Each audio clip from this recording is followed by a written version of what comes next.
I stood in my mother's kitchen in Ashford, Nebraska, pretending to study a tray of slightly burnt peach cobbler, when my sister's voice cut through the late afternoon air. That voice always loud, always confident, always aimed directly at me. "Margaret, you're still doing that government thing?" Her tone suggested I'd spent the last 18 years filing DMV paperwork in some forgotten basement. I didn't turn around. Didn't need to. I'd heard variations of this question, this dismissal, for nearly 2 decades. But what Diane, my older sister, didn't know was that in exactly 38 minutes, the phone in my back pocket would vibrate with a code I'd never seen outside the Pentagon. And within the hour, this backyard, where we'd once played hide and seek and roasted marshmallows, would transform into a command center for a presidential security operation. With me, the woman they called Poor Margaret, still single at 42, standing at the center of it all, directing everything. My full name is Lieutenant Colonel Margaret Rose Whitmore, United States Army. I'm 42 years old. I hold a master's degree in defense strategy from the War College. For nearly 2 decades, I've served in operations spanning from Iraq to Kosovo, Afghanistan to Puerto Rico. I've coordinated the movement of $2.4 billion in military equipment. I've made decisions that saved 89 lives. I'm one of 12 women in the entire Army with the clearance to coordinate presidential security emergencies. But here, in this kitchen, I'm just Margaret, the one who never settled down. This is the story of the day my family finally saw me. Not as Poor Margaret, but as Colonel Whitmore. The kitchen smelled like barbecue smoke and Aunt Marlene's overly sweet potato salad. Through the window, I could see the backyard packed with 53 relatives. Cousin Bradley held court by the grill, probably talking about his latest tech venture. Uncle Vernon laughed too loud at his own jokes. Children chased each other between folding tables covered in checkered plastic cloths. Diane moved past me carrying a 3-tier fruit display she'd arranged that morning. Organic strawberries, kiwi, pineapple chunks speared on decorative toothpicks. She'd mentioned it cost $240 at the farmer's market. I'd brought a bag of Costco chips and 2 liters of Sprite. "Your fruit looks nice." Diane glanced at my contribution on the side table. "Thanks. I spent all morning on it. I noticed you just brought chips." I opened the bag slowly, methodically. Yes, she wanted me to feel guilty, to apologize for not trying harder. But I'd learned years ago that silence wasn't weakness. Silence was choice. "Margaret, sweetie." Aunt Marlene materialized beside me, her perfume arriving 3 seconds before she did. Lavender and desperation to fix everyone's problems. "You're 42 now, aren't you?" "I know a wonderful man, a doctor actually. 50 years old, divorced, but very kind. 2 children, but they're grown. Would you like me to introduce you?" "I'm good, Aunt Marlene. But thank you." "But don't you want... I mean, you don't want to be alone, do you?" I took a sip of lemonade, let the silence stretch, watched her squirm slightly. "I'm not alone. I have a career I'm committed to." "Well, yes, but that's not the same as family. As children. Different doesn't mean less." Marlene's smile tightened. She patted my shoulder, that pitying pat that said, "Poor thing, doesn't understand what she's missing," and drifted away toward the dessert table. I'd played this role for nearly 2 decades. The single one, the career woman who hadn't figured out what really mattered. At every holiday, every reunion, every birthday party, I was the afterthought. The one they worried about in hushed conversations over wine. What happened all those years ago felt like yesterday, and also like someone else's life entirely. I was 24, fresh from West Point, standing in the same house in my brand new dress uniform. Mom carved the Thanksgiving turkey while Diane, 26 and newly engaged to a Denver lawyer, showed off her 2.5-carat diamond to anyone who'd look. "Mom, I have good news. I've been commissioned. Second Lieutenant, Army Logistics Corps." The room went silent. Forks paused halfway to mouths. Mom set down the carving knife. "Logistics. That means office work, doesn't it? You won't have to go anywhere dangerous?" "Some office work, yes." That was my first half-truth, the first of thousands, because how could I explain that logistics in the Army didn't mean ordering office supplies? It meant coordinating the movement of $47 million in military equipment through active combat zones. It meant ensuring 3,000 soldiers had food, water, ammunition when the primary supply route got bombed. It meant making split-second decisions where wrong meant people died. But I didn't explain, because the relief on Mom's face, at least she has something stable, was easier than the truth. Diane raised her wine glass. Well, that's nice. Very stable. Good benefits, I assume. Great benefits. She smiled that smile that said, "How boring," but didn't say it out loud. Dad cleared his throat. "So you'll be stationed nearby?" "Probably not. Could be anywhere." His expression flickered. Disappointment or concern, I couldn't tell. "But will you be able to come home for holidays?" "I'll try." Another half-truth. Because in the military, holidays meant someone still had to work. Someone still had to keep the base running, the operations moving, the country protected. And junior officers volunteered, or were volunteered, for those shifts more often than not. That first year, I missed Thanksgiving. Emergency at Fort Benning. Second year, missed Christmas. Deployment to Kuwait. Third year, made it home for New Year's Eve.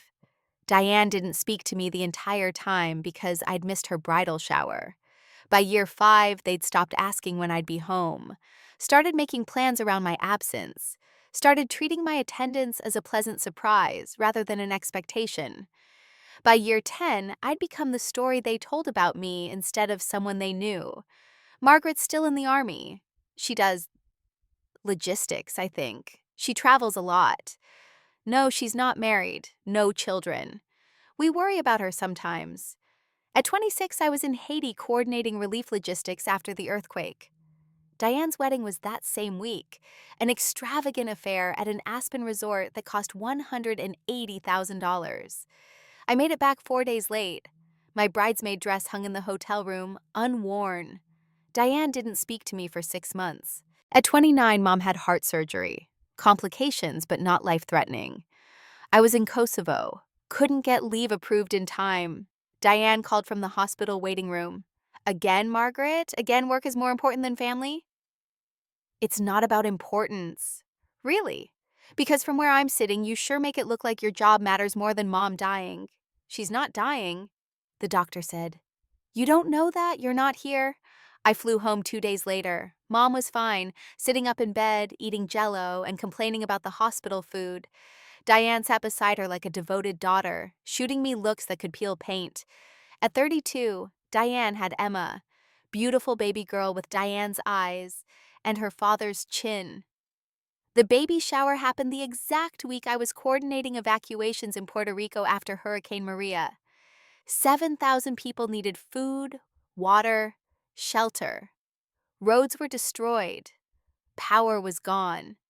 My team worked 90-hour week. I sent a gift card. Gift.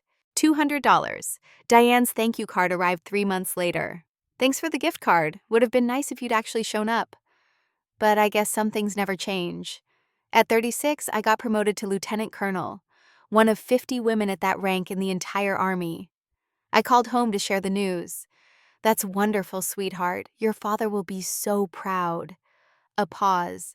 "Diane just bought a new house. 4 bedrooms, gorgeous kitchen, $1.2 million. When are you thinking about settling down?"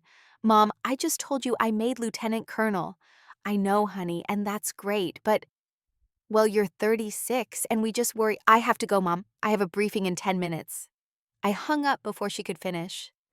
That night, I sat alone in my base quarters, a sterile box with government-issue furniture, and realized they would never understand, never see what I actually did, never comprehend the weight of responsibility I carried.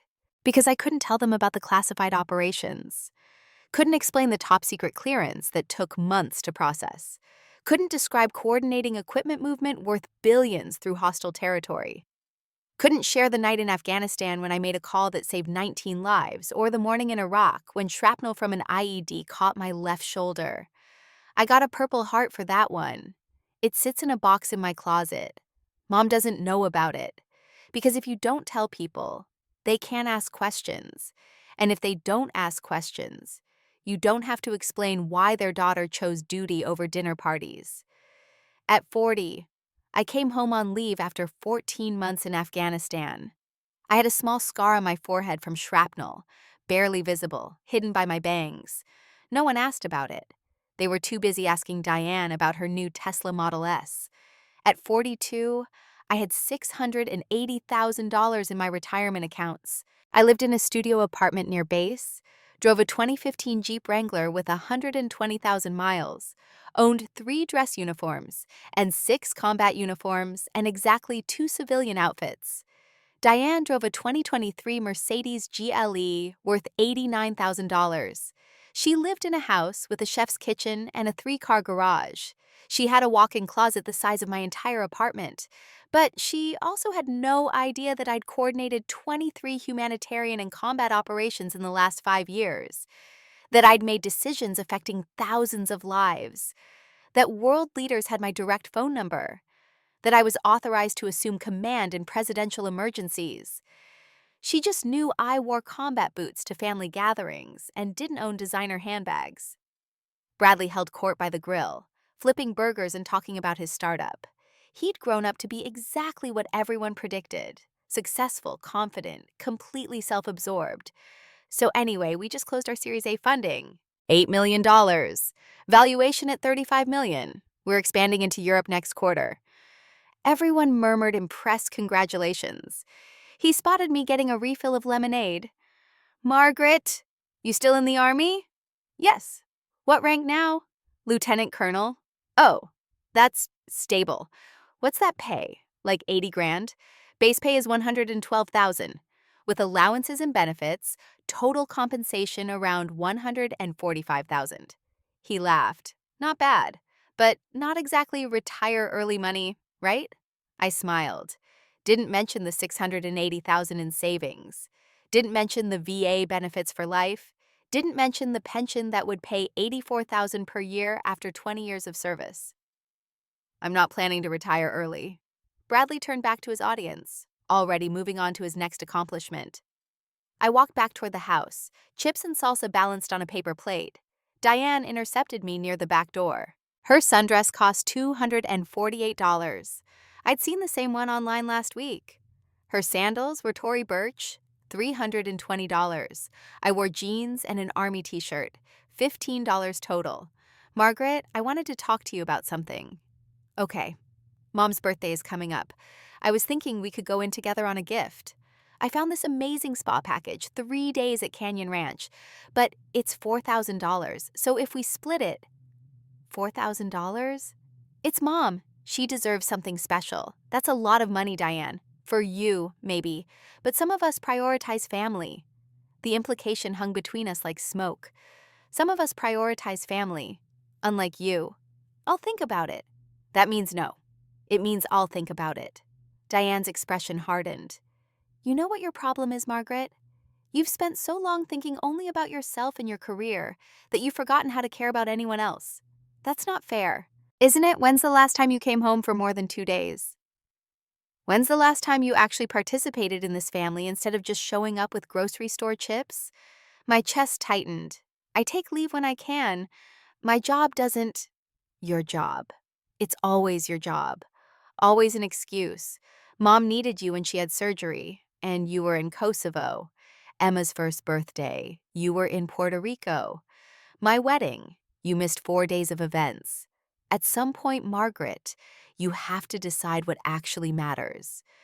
People were starting to look. Uncle Vernon had stopped mid-sentence. Bradley had paused his burger flipping. Diane wasn't finished. "Honestly, I think if you're still wearing combat boots at 42, with no husband, no children, no real life outside of the military, maybe it's time to reevaluate your choices." The backyard went silent. Not the kind of silence that passes quickly, the kind that sits heavy and uncomfortable while everyone pretends they're not listening. All eyes on me, waiting for a reaction, waiting to see if poor Margaret would finally break down, finally admit she'd made wrong choices, finally acknowledge that her sister was right. I stood there in my $15 outfit while my sister, in $600 of carefully curated perfection, waited for her victory. Inside my head, a different story played. In the last 5 years, I'd coordinated 23 humanitarian and combat logistics operations. I'd saved 89 confirmed lives through my decisions. I was one of 12 women in the entire Army authorized to coordinate presidential security emergencies. I held a top-secret clearance that took months of investigation to approve. I'd been commended by generals and senators. I'd worked 100-hour weeks ensuring thousands of soldiers had what they needed to survive. But here, in this backyard, I was just Margaret, the 42-year-old spinster who never figured out what really mattered. I set my plate down on the nearest table, looked around at the faces watching me. Mom with her worried expression, Aunt Marlene with her pity, Bradley with his smirk, cousins I'd played with as children, now strangers who measured success in square footage and car brands. "Excuse me, I need to check my phone." I walked toward the house. Didn't run, didn't rush, just walked with measured steps, maintaining the dignity they'd spent all afternoon trying to strip away. Behind me, Diane's voice carried across the yard. "She's always so sensitive." A few people laughed. I stepped inside, letting the screen door close softly behind me. Walked through the kitchen where Aunt Marlene's potato salad sat congealing in its Tupperware. Through the living room with photos of Diane's perfect family covering every surface. Up the stairs to my old bedroom, now the guest room, though my closet still held a few things from high school. I sat on the edge of the bed and stared at my hands. Hands that had loaded supply trucks in Afghanistan. Hands that had coordinated medical evacuations in Iraq. Hands that had signed orders affecting thousands of people. Hands that shook just slightly from years of caring too much what my family thought and pretending I didn't. My phone buzzed. Not the normal buzz of a text message, a specific pattern. 3 short, 2 long, 3 short. I'd never heard that pattern before, not in all my years of service. I pulled the phone from my pocket. The screen showed a biometric lock I'd never seen outside training. Fingerprint, 8-digit PIN, facial recognition. I unlocked all 3, the screen filled with text. Flash Priority Alpha 1 POTUS movement. Emergency protocol. Air Force One diverted. Mechanical issue. Emergency landing. Authorization. Lincoln Regional Local Command required nearest cleared officer. LT COA EM. Whitmore. Coordinates 41.04 DGN, 96.4156 GW. Distance from your location. 2. 8 miles. Respond immediately. Time. Critical. I read it 3 times. My pulse stayed steady, trained for this, even if I'd never experienced it. But my mind shifted immediately into combat mode. Air Force One, the President of the United States.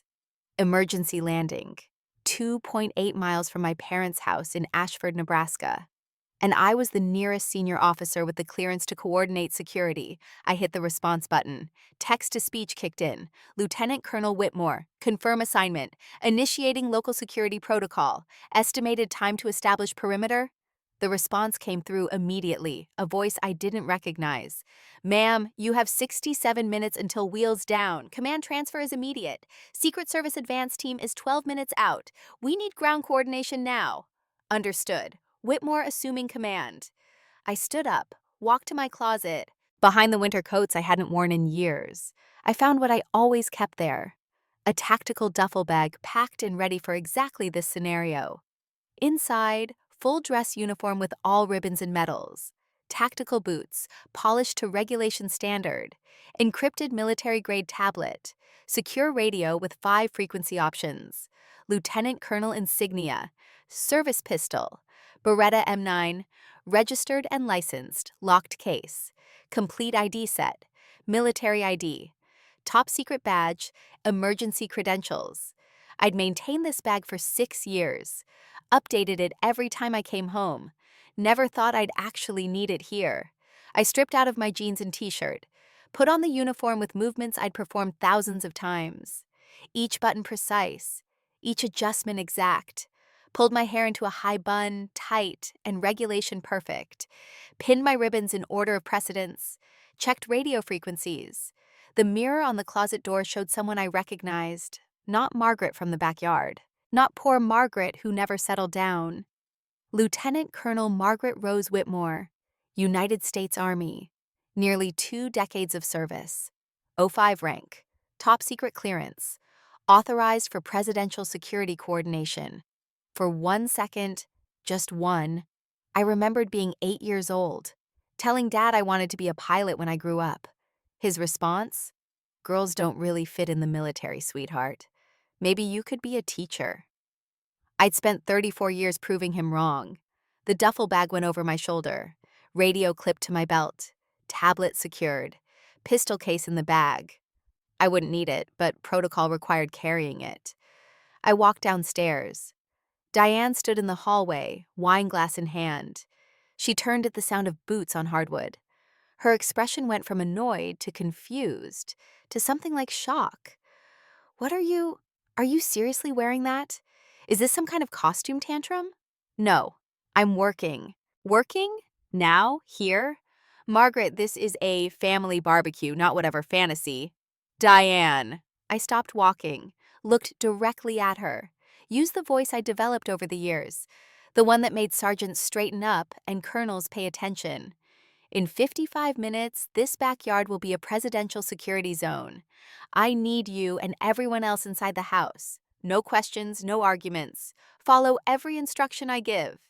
Diane's smile faltered. She looked at the uniform more carefully.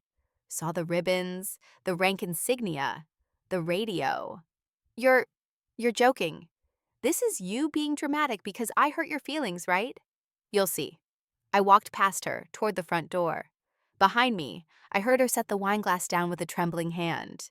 The front lawn felt different now, not the place where I'd played as a child. A tactical space with sight lines, approach routes, potential security vulnerabilities. I pulled out my phone and dialed a number I'd memorized but never called.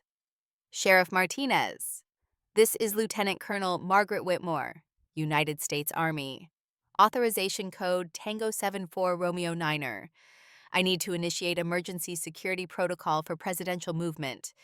Airspace lockdown, civilian traffic reroute, coordination with Secret Service advance team. Lincoln Regional is primary LZ. Timeline, 55 minutes. Silence on the other end. Then, ma'am, is this actually happening? Verify through NMCC if you need confirmation, Sheriff. But I need response right now. Yes, ma'am. Initiating protocols immediately. I hung up. Started the next call. Nebraska State Patrol, then Lincoln Airport Authority, then the mayor's office. Each call the same pattern. Identify myself. Give authorization codes. State requirements. Refuse to explain or justify. By the 4th call, the front door opened. Bradley walked out. Hey, Marg, you coming back? We're about to do the... He stopped. Saw the uniform, the ribbons running across my chest in 3 precise rows, the lieutenant colonel insignia on my shoulders, the radio, the tablet in my hand showing what was clearly military-grade encryption. I'm busy, Bradley. He stood there, mouth slightly open, for once in his life, unable to think of something clever to say. I turned back to my tablet, pulling up the security coordination interface. Terrain maps loaded. FAA flight restrictions were already processing. Secret Service Advanced Team ETA, 8 minutes. Behind me, Bradley finally found his voice. Are you really in the Army? I didn't answer. Didn't need to. He went back inside. 50 minutes until wheels down. The tablet showed me everything. Air Force One's exact position, currently holding pattern over western Iowa. Lincoln Regional runway status, being cleared now. Local law enforcement response, mobilizing. Secret Service advance team, 6 minutes out. I opened the encrypted channel to the Secret Service command.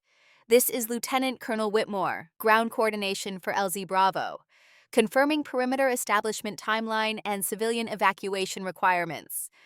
A man's voice, clipped and professional. Colonel Whitmore, this is Agent Carson, Advance Team Leader. ETA to your location 6 minutes. We need immediate assessment of civilian presence and potential security complications. 53 civilians at this location, all family. Private property, no public access. Nearest neighbor 400 yards. Main approach route is County Road 12, currently 2 civilian vehicles per minute average. I'll need that shut down immediately. Already in process, ma'am. Sheriff's Department is setting roadblocks now. How quickly can you secure the civilians? They're currently in open yard. I'll have them inside and briefed within 10 minutes. Copy that. We'll need full perimeter sweep, structure clearance, background checks on all civilians. Understood. Sending you the family list now. I pulled up my phone's contacts, typed out every name I could remember from the backyard. 53 people, their relationships, their approximate ages. Sent it through the encrypted channel. Agent Carson came back on. Received. We'll run them now. You should know, ma'am. This is highly irregular. Home-based coordination is typically handled by... I'm aware of standard protocol, Agent Carson. I'm also the nearest cleared officer, which makes this my responsibility regardless of how irregular it is. Yes, ma'am. Just wanted to confirm you understand the scope of what you're taking on. I spent 14 months coordinating combat logistics in Afghanistan, Agent Carson. I think I can handle a Nebraska backyard. A pause. Then something that might have been respect. Yes, ma'am. See you in 4 minutes. I walked back toward the house. In the distance, I heard it, the deep rhythmic thump of helicopter blades, getting louder, getting closer, right on schedule. The back door burst open. Bradley, Diane, Aunt Marlene, Uncle Vernon. Suddenly, everyone wanted to know what was happening. Margaret, what's going on? Diane's voice carried that edge of panic and anger she got when things weren't going according to her plans. Everyone inside. Now, I kept walking toward the backyard. Behind me, confused voices overlapped. Margaret's lost it. Is she having some kind of breakdown? Should we call someone? The helicopter sound grew louder. I checked my watch. Secret Service advance team arriving in 2 minutes. The backyard still had people milling around, eating potato salad and speculating about the noise. I stopped at the edge of the patio. Used the voice I'd used in combat zones when people's lives depended on them hearing me. Everyone, I need your attention. Conversations died mid-sentence. All 53 faces turned toward me. My name is Lieutenant Colonel Margaret Rose Whitmore, United States Army. In approximately 50 minutes, this area will become part of an active federal security operation. I am temporarily assuming command of this location. I need everyone to move inside the house immediately. This is not a request. This is not a joke. Move now. Uncle Vernon laughed nervously. Margaret, come on, what's this about? I pulled out my military ID, held it up. The laminated card with my photo, rank, clearance level.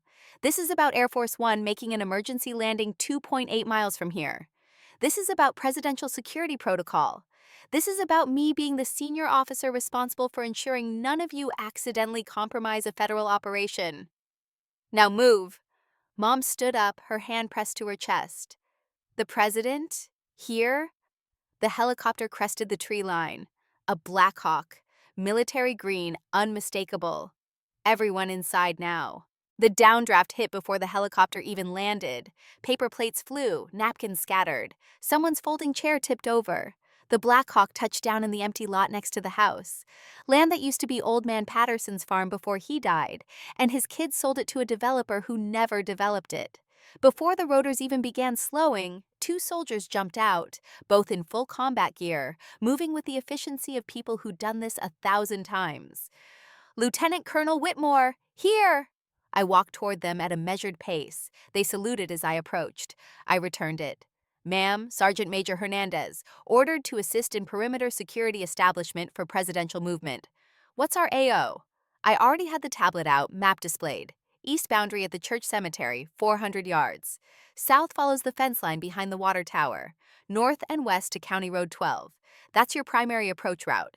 It's being shut down now. Encrypted comms channel 7. Stay mobile. Expect Secret Service advance in approximately 90 seconds. Hernandez nodded. Civilians? 53, all inside the structure now. Family gathering. They've been notified this is a federal operation. Expect confusion but not hostility. He glanced at the house, every window now filled with faces pressed against glass, staring out at the helicopter, the soldiers, the woman in uniform they'd known as Poor Margaret all their lives. Your family, ma'am? Yes. Do they know about... They didn't. They're learning. Another vehicle pulled up. the black Suburban with tinted windows that screamed federal agent. Agent Carson got out, followed by 3 others, all in dark suits, earpieces visible, expressions professionally blank. Colonel Whitmore, Agent Carson. Welcome to Nebraska. We shook hands. His grip was firm, assessing. Hell of a location for a command post, ma'am. I've worked in worse. He almost smiled. I believe it. We need to establish secure perimeter, sweep the structure, run background checks on all civilians. Secret Service protocol requires. Already in progress. Sergeant Hernandez is handling perimeter. Civilian list sent to your office 12 minutes ago. The structure is my family's home. I can provide complete layout and confirm no security threats. You've been inside recently? I'm inside every major holiday. Last full walkthrough was Christmas 6 months ago. No structural changes since then. Carson nodded, making notes on his tablet. We'll still need to sweep it, but your intel helps.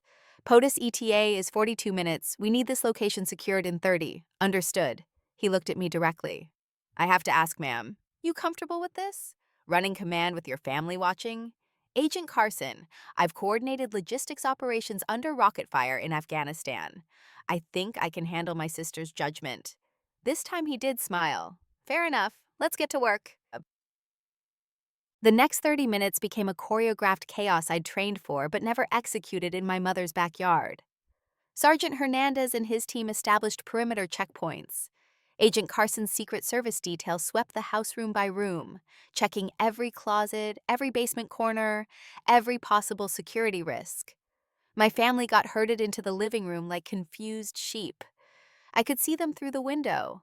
Diane arguing with a Secret Service agent, Bradley trying to record video on his phone before another agent confiscated it. Mom sitting on the couch looking like she might faint. County Road 12 got shut down. Sheriff's deputies set up roadblocks at both ends. Confused neighbors came out to see why police were suddenly everywhere. The no-fly zone went active. Every aircraft within 5 miles got rerouted. The normal traffic from Lincoln Airport, small private planes, flight school training runs, disappeared from the sky. I stood in the center of it all with my tablet and radio, coordinating pieces I'd only coordinated in training exercises before. Sheriff Martinez, this is Whitmore. I need the roadblock on County Road 12 extended north by another quarter mile. We've got too many civilian vehicles getting through. Copy that, Colonel. Extending now. Agent Carson, perimeter status, secure on all sides. We've got 6 potential sightlines from elevated positions, water tower, church steeple, Henderson Farm silo, all being monitored. Sergeant Hernandez, any movement on your end? Negative, ma'am. Perimeter's quiet. My phone buzzed. A text from a number I didn't recognize. This is Agent Morrison, Air Force One.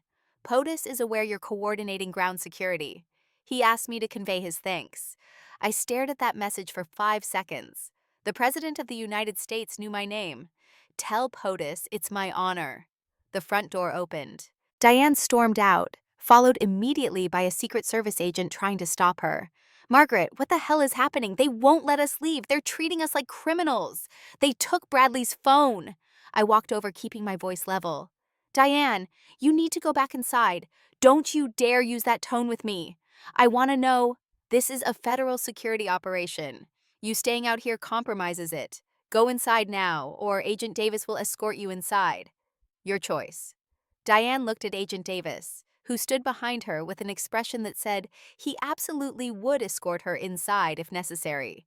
You can't be serious. I'm completely serious. Inside. Now. For the first time in 42 years, Diane actually listened to me.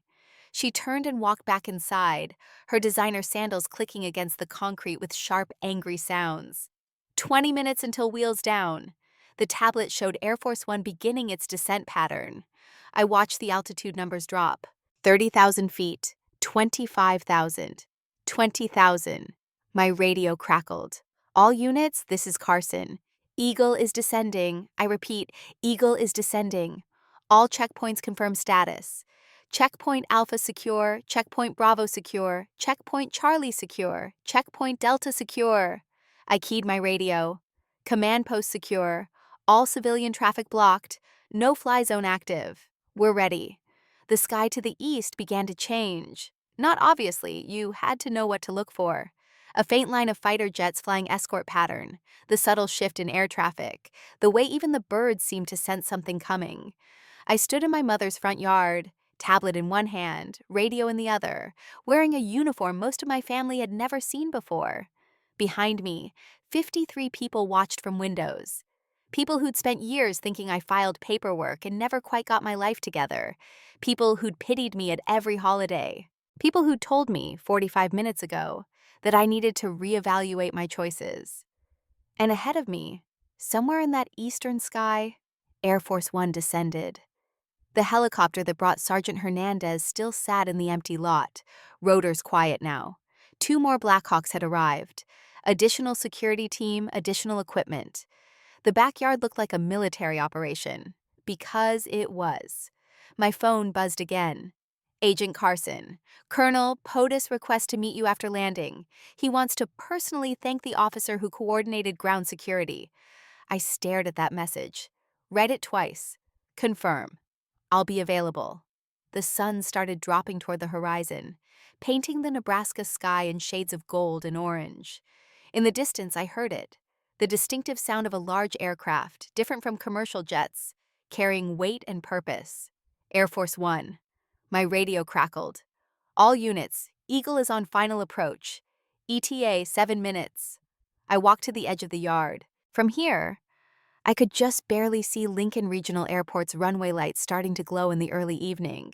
The front door opened again. This time Mom came out, moving slowly, carefully, like she wasn't sure she was allowed. Margaret? Yes, Mom. Is it really true? The president is coming here? Not here exactly. Lincoln Regional 2.8 miles away. But yes, it's really true. And you're in charge of this? I'm the ground coordinator, yes. She stood beside me, wrapping her arms around herself even though it wasn't cold. How long have you been able to do something like this? I've had the clearance for 6 years, the training for 12. We never knew. I know. Why didn't you tell us? I looked at her, really looked at her, and saw genuine confusion. She truly didn't understand why I'd kept this part of my life separate. Because every time I tried to explain what I actually did, someone changed the subject to Diane's new house, or Bradley's startup, or when I was going to settle down, because telling you would have required you to listen. And nobody was listening. Mom's eyes filled with tears. Margaret, it's okay. You're listening now. The sound of Air Force One grew louder.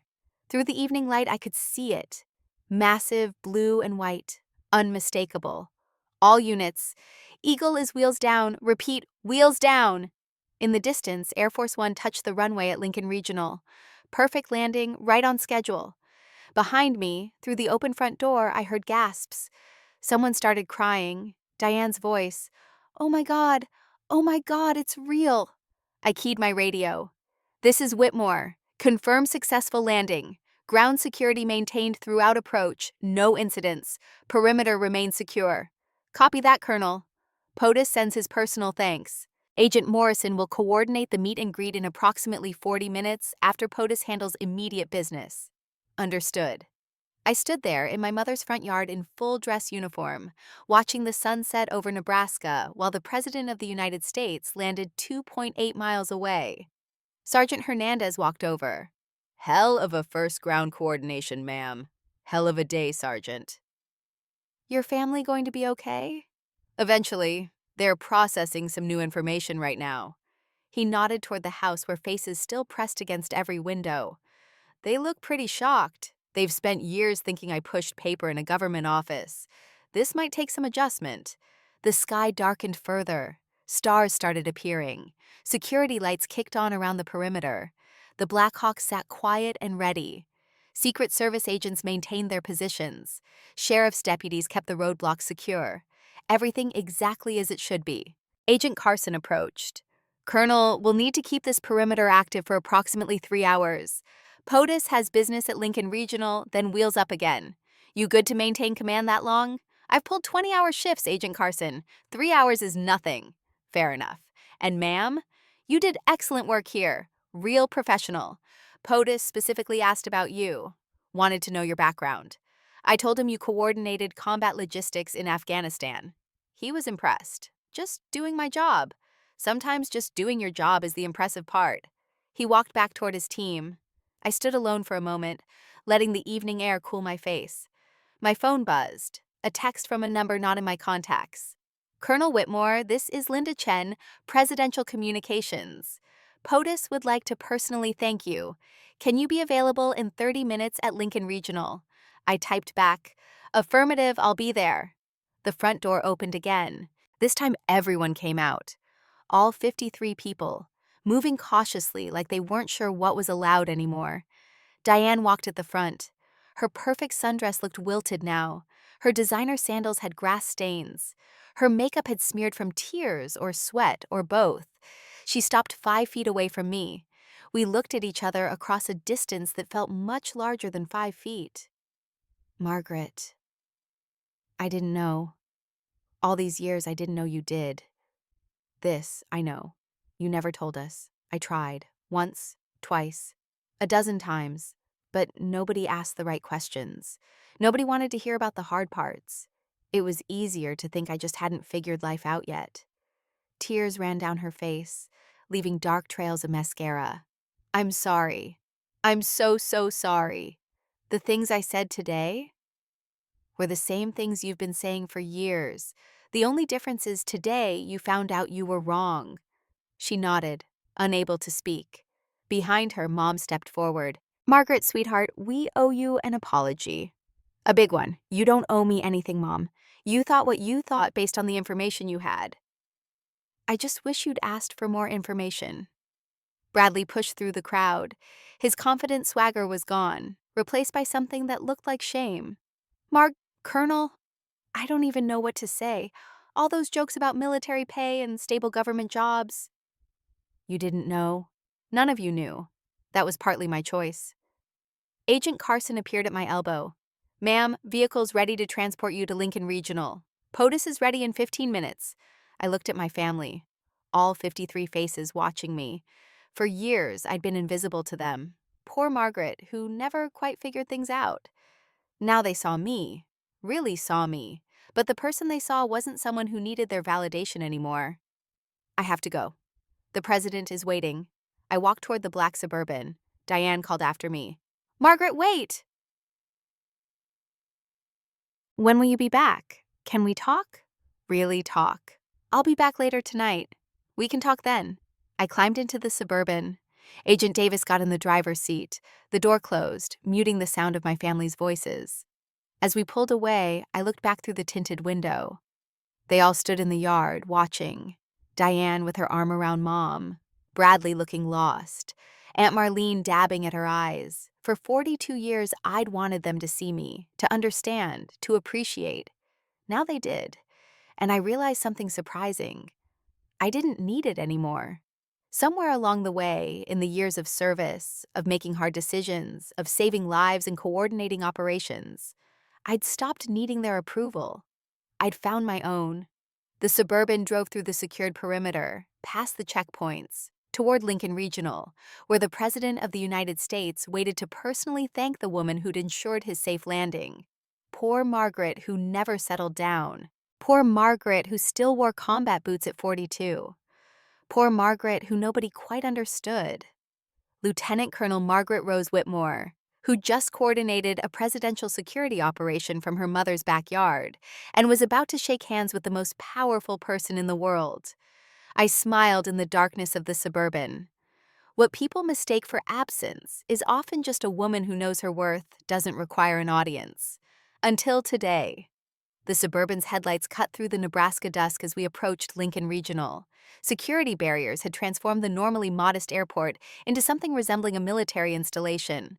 Floodlights blazed. Armed personnel stood at precise intervals. 3 more helicopters sat on the tarmac beyond the main runway. Air Force One dominated the scene. Massive, pristine, impossible to look away from. Agent Davis guided the Suburban through 2 checkpoints without slowing. Guards waved us through the moment they recognized the vehicle. We pulled up to a secure entrance I'd never seen used in all my years flying commercial out of this airport. Colonel Whitmore, you'll enter through here. Agent Morrison will meet you inside and escort you to POTUS. I stepped out. The evening air smelled like jet fuel and cut grass. Somewhere in the distance, crickets chirped, oblivious to the fact that the leader of the free world stood 100 yards away. Agent Morrison turned out to be a woman in her mid-30s with sharp eyes and an expression that suggested she'd seen everything twice. She extended her hand. "Colonel Whitmore, thank you for your coordination today. Ground operations ran flawlessly. Just executing protocol." She smiled slightly. "Protocol doesn't usually include setting up command in your family's backyard."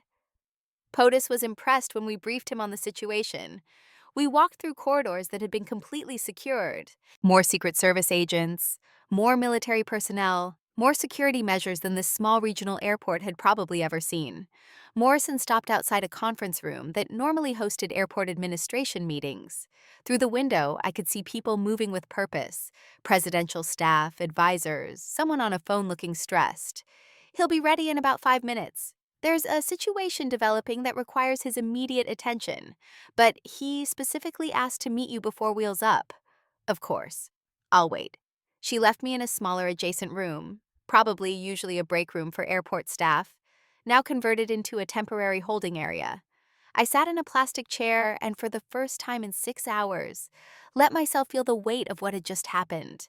I'd coordinated a presidential security operation from my mother's house, in front of my entire family. My phone buzzed. A text from Diane. "Please come back soon. We need to talk, really talk." "I understand if you're angry, but please don't shut us out." I typed back, "Not angry, working.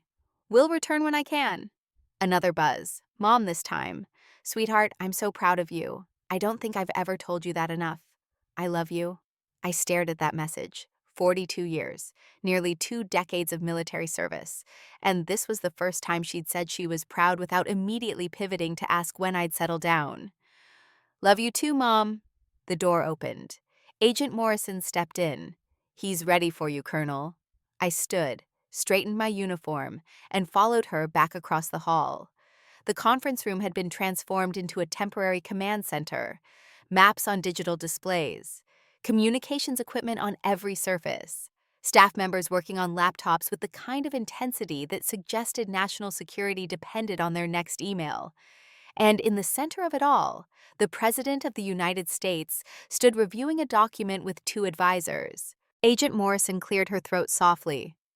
"Mr. President, Lieutenant Colonel Whitmore is here." He looked up. In person, he looked exactly like his photographs, but also completely different, more present, more real, more human than any image could convey.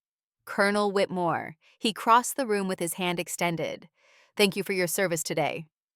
I understand you set up ground coordination from your family's backyard during a reunion?" "Yes, sir. It was an unusual situation." He laughed, genuine amusement, not the political laugh I'd seen in press conferences. "That's diplomatic phrasing. My team tells me you had 53 civilians to manage while coordinating with Secret Service, local law enforcement, and establishing a secure perimeter. And you did it in under an hour. I've trained for rapid deployment situations, sir. The civilian element was unexpected, but manageable. Your family must be proud." Something in my expression must have shifted because his smile turned knowing. "Or they're just now learning what you actually do." "They didn't know, sir." "Not really. It's difficult to explain classified operations at Thanksgiving dinner." He nodded slowly. "I imagine it is. Well, Colonel, what you did today, keeping calm under pressure, coordinating multiple agencies, maintaining security while managing a complex civilian situation, that's exemplary service. You should be very proud, even if your family took a while to catch up." "Thank you, sir. That means a great deal." He gestured to one of his aides, who handed him a small wooden box. "Colonel Whitmore, I'd like to present you with this coin. It's not an official decoration, just a personal thank you from one person to another. But I hope it reminds you that your service matters. Today, you helped ensure the safety of everyone aboard Air Force One. That's not a small thing." He handed me the box. Inside, a presidential challenge coin gleamed, metal and weight and recognition. "I will treasure this, sir. I know you will. And, Colonel, when you get back to your family tonight, I hope they understand how lucky they are to have you." "I'll tell them you said so, sir." He smiled again, shook my hand one more time, and returned to his advisors. Agent Morrison guided me back toward the exit. The Suburban waited outside. Agent Davis held the door open. Ready to head back, ma'am? Yes. Thank you. We drove through the security checkpoints in reverse. The airport slowly returned to something resembling normal behind us, though it would be hours before Air Force One departed and all the security measures dismantled. My phone buzzed continuously. Texts from family members I hadn't heard from in years. Cousin Rachel. Margaret, I saw what happened on Bradley's live feed before they shut it down. I can't believe we never knew. I'm so sorry. Uncle Vernon. Your dad would have been proud. I wish he'd lived to see this. Aunt Marlene. I feel terrible about trying to set you up with that divorced doctor. You clearly don't need anyone's help. And one from Diane. I've been thinking about every family dinner, every holiday, every time I made you feel small. I need to apologize properly. Not by text. Please come back. The Suburban turned onto County Road 12. The roadblocks were still up, but being dismantled. Sheriff's deputies waved us through. My parents' house glowed with every light on. Cars still packed the driveway and lined the street. Nobody had left. They were all waiting. Agent Davis pulled up to the front. Colonel, it's been an honor working with you today. If you ever need anything, you have my card. I appreciate that, Agent Davis. I stepped out into the night. The helicopters were gone. The military personnel had withdrawn. The backyard looked almost normal except for the churned grass where the Black Hawk had landed. The front door opened before I reached it. Diane stood in the doorway, backlit by the living room lights. You came back. I said I would. I know, but I wasn't sure you'd want to. After everything I said, everything we all said. I walked past her into the house. The living room was crowded. All 53 people still there. Now silent and waiting. Mom sat on the couch with Aunt Marlene. Bradley stood by the fireplace, looking uncomfortable. Younger cousins I barely knew occupied chairs and floor space. Everyone's eyes tracked me as I entered. I remained in uniform. Let them see it. Let them understand. Margaret, sweetheart. Mom stood up, hands clasped together like she was praying. Can we talk? All of us? I nodded. Okay. The room settled into an awkward quiet. Nobody seemed to know how to start. Uncle Vernon finally cleared his throat. Margaret, I think I speak for everyone when I say we owe you an apology. We haven't been fair to you for a long time. I stayed standing, keeping my back to the wall, old habit from security training, always knowing your exits. Go on. Diane stepped forward. I said terrible things today. About your boots, about your choices, about your life. I implied you were wasting your time. That you'd failed somehow because you weren't married with kids in a big house. You've said versions of that for years, Diane. She flinched. I know. And I was wrong. Completely, horribly wrong. But I want you to understand why. Not to excuse it, but to explain. I'm listening. She sat down on the arm of the couch, looking smaller than I'd ever seen her. When we were growing up, I was the perfect daughter. I got good grades, dated the right boys, went to the right college. I married a lawyer. I had the big wedding, the nice house, the beautiful kids. I did everything exactly how Mom and Dad wanted. And then you joined the Army. You went a completely different direction.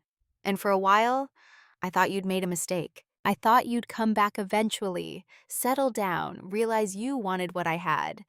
Instead, you kept going, kept rising in rank, kept being gone for holidays, kept living this life I couldn't understand. And somewhere along the way, I got scared. Scared of what? Scared that maybe you'd made the better choice. That maybe my perfect life wasn't actually perfect.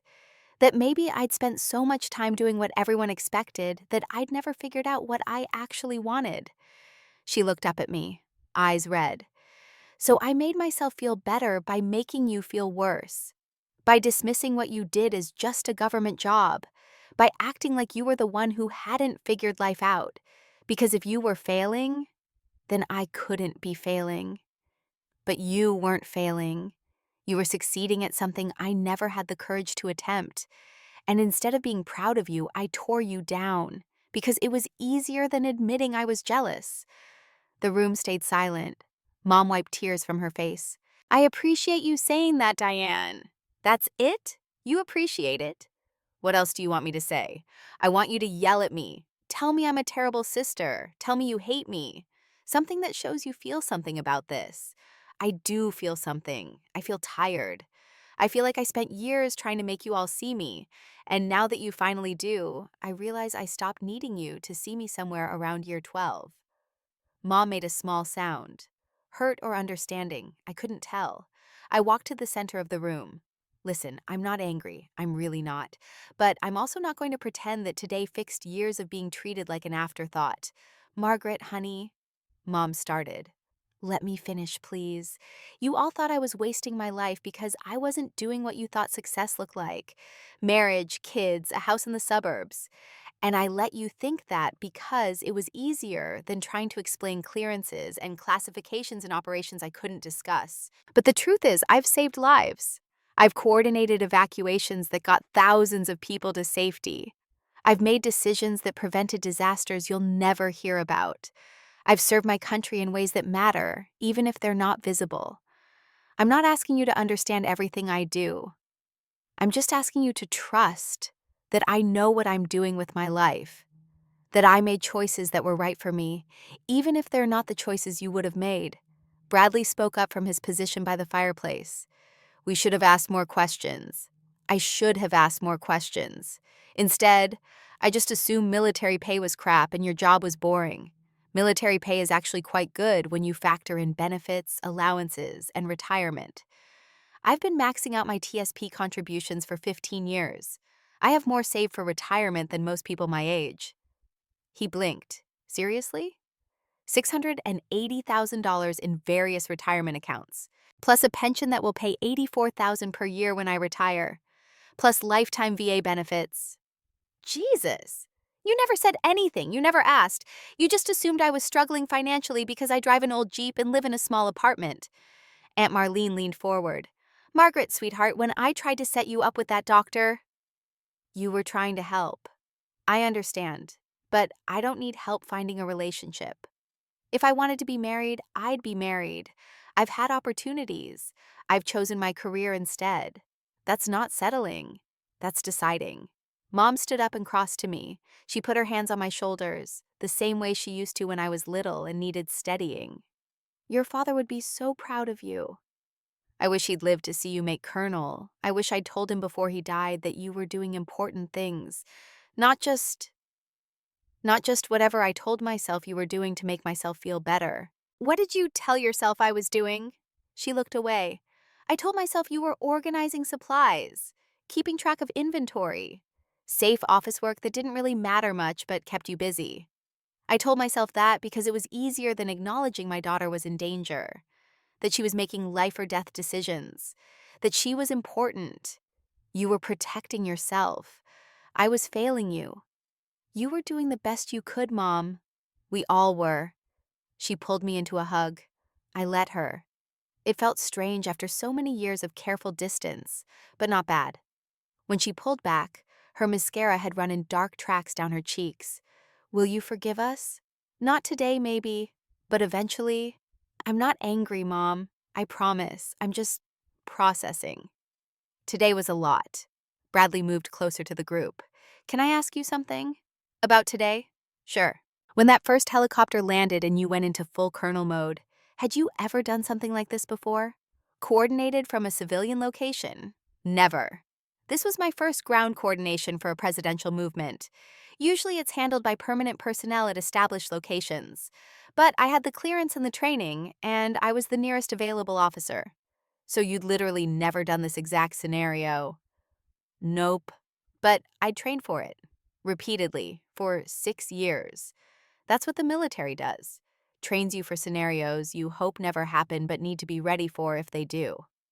Diane shook her head slowly. All this time, you've been doing this, and we had no idea. To be fair, most of what I do is classified. I couldn't have told you details even if you'd asked. But we could have asked. We could have shown interest. We could have tried to understand instead of just dismissing it. Yes, you could have. She looked down at her hands. Her perfect manicure was chipped now. I don't know how to fix this, Margaret. I don't know how to make up for all those years. You don't fix it. You move forward differently. You make different choices going forward. The grandfather clock in the corner chimed 9 times. 3 hours since Air Force One had landed. 2 hours since I'd shaken the president's hand. 1 hour since I'd returned to face my family. Uncle Vernon spoke up again. Margaret, I wonder if you'd be willing to tell us a little more about what you actually do. Not classified stuff, obviously. Just help us understand. I pulled out a chair and sat down. For the first time all day, I felt the exhaustion starting to creep in, the adrenaline wearing off, revealing the tiredness underneath. All right, I'm a lieutenant colonel in Army Logistics Command. My job is to coordinate the movement of equipment, supplies, and personnel. That sounds simple, but it means managing operations worth millions or billions of dollars. It means making sure soldiers deployed overseas have everything they need: food, water, ammunition, medical supplies, fuel. I've coordinated humanitarian relief operations after natural disasters. I've managed equipment transport in active combat zones. I've made real-time decisions about routing and timing that had direct impact on people's survival. I've been shot at twice. I have shrapnel scars from an IED in Iraq. I spent 14 months in Afghanistan living in conditions you wouldn't let your dog sleep in. I've worked 100-hour weeks during crisis operations. I've gone days without sleep. I've also saved lives, confirmed saves, not hypothetical. 89 people are alive because of decisions I made or operations I coordinated. I've been commended by generals. I've been thanked by ambassadors. I've been trusted with information that most people will never know exists. The room was completely silent now. I'm not telling you this to brag. I'm telling you so you understand. My life isn't less than because it doesn't look like Diane's. It's just a different path. And being different doesn't make either of us wrong. Mom was crying openly now. I'm so sorry, sweetheart. I'm so sorry we made you feel like you had to prove anything. I didn't come here to make you feel guilty, Mom. But we should feel guilty. Diane wiped at her own tears. We should have seen you. We should have supported you instead of questioning your choices. Probably. But beating yourselves up about it now doesn't change the past. What matters is what happens next. Bradley pulled up a chair and sat down heavily. So what does happen next? That depends. Do you actually want to know me, or do you just feel obligated to try now that you know what I do? He looked genuinely taken aback. What kind of question is that? An honest one. For years, I've been the embarrassing relative you tolerated. Now suddenly I'm interesting because I coordinated a presidential security operation. But that's not sustainable. Eventually, this will stop being dramatic, and I'll go back to being regular Margaret, who lives on a military base and can't talk about most of her work. Will you still care then? Diane leaned forward. Yes, I will. I swear, Margaret, I will try, really try. Not just because of today, but because you're my sister, and I've been a terrible sister, and I want to do better. I want to believe that. Then give me a chance to prove it. I looked around the room, at faces I'd known my entire life, at family who'd loved me in their limited way, at people who genuinely seemed to want to do better. Maybe they would, maybe they wouldn't. Only time would tell. Okay, fresh start. But I need you to understand some ground rules. Anything. First, you can't ask me about classified work. I won't answer, and it puts me in an awkward position. Second, if I miss a holiday because of work, you have to trust it's because I need to, not because I don't care. Third, no more comments about my relationship status or lack of children. That's my choice. And it's not up for family discussion. Diane nodded immediately. Agreed. All of it. Mom squeezed my hand. We can do that, sweetheart, whatever you need. The crowd in the living room began to disperse slightly. People moved to the kitchen for water or bathroom breaks. The intensity of the moment broke into smaller conversations. Cousin Rachel approached me hesitantly. Margaret, I just wanted to say, I always thought you were cool. Even when everyone else acted like you were weird for joining the army, I thought it was brave. Thank you, Rachel. That means a lot. Do you ever give talks, like at schools or career days? Sometimes, usually at military academies or ROTC programs. Would you consider talking at Emma's school? She's in fifth grade, and they have people come in to talk about different careers. I think the kids would love hearing from you. I glanced at Diane. Emma's your daughter, right? Diane nodded. She's 10, and she asked me tonight why we never told her Aunt Margaret was a hero. I'm not a hero. I'm just a soldier doing her job. That's what heroes always say. Diane's voice was soft. Will you talk to her class? She'd be so proud. Send me the details. If I can make it work with my schedule, I will. Rachel beamed. That would be amazing. Thank you. Bradley appeared with 2 beers. I know you probably shouldn't drink in uniform, but… Peace offering? I shouldn't drink in uniform. But I can change, he laughed. Right, of course. I'll hold on to this until you do. I headed upstairs to my old room. The uniform came off carefully, each ribbon removed and placed in its proper position, each piece folded according to regulation. Underneath, I wore the civilian clothes I'd started the day in, plain jeans, army t-shirt, comfortable and familiar. When I came back downstairs, Bradley handed me the beer with a smile. Better? Much. We sat on the back porch, just the 2 of us. The backyard still showed signs of the chaos. Churned grass where the helicopter landed, forgotten paper plates caught in bushes, folding chairs scattered at odd angles. I said some stupid things today. Bradley took a long drink of his beer. Actually, I've said stupid things for years. All that crap about military pay and stable jobs and how I've built this amazing startup empire. You have built something impressive, Bradley. That's not nothing, maybe, but I talked like it was everything. Like money and valuation and exit strategies were the only measures of success. And then today happened, and I realized I've never done anything that actually mattered. Not like you have. Your work matters too. Being successful in different ways doesn't diminish either of us. He smiled slightly, using my own logic against me. Fair. But seriously, Colonel, Margaret, I'm sorry. I'm sorry I made you feel small when you were doing things I can't even imagine.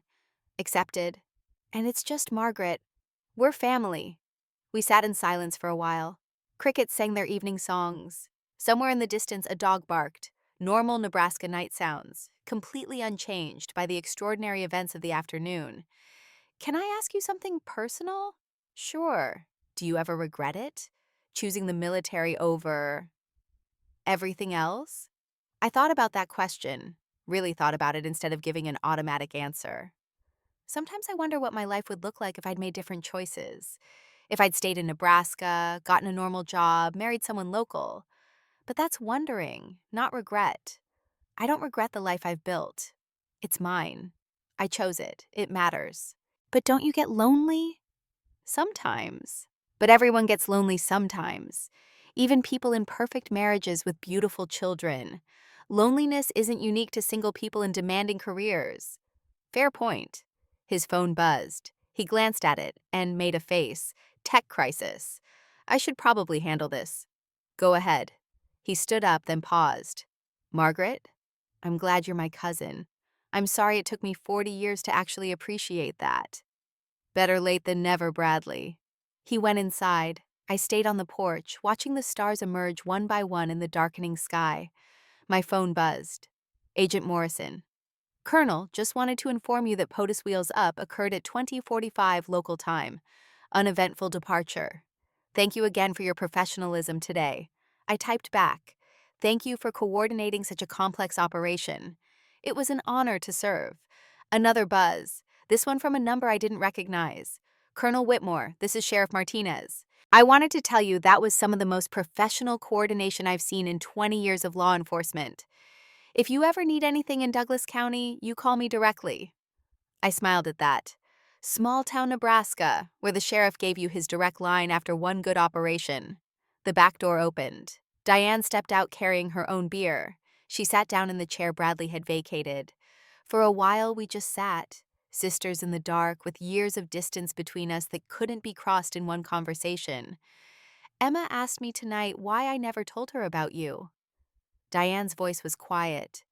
The real you, I mean. why I always said you were in the army, but never explained what that meant.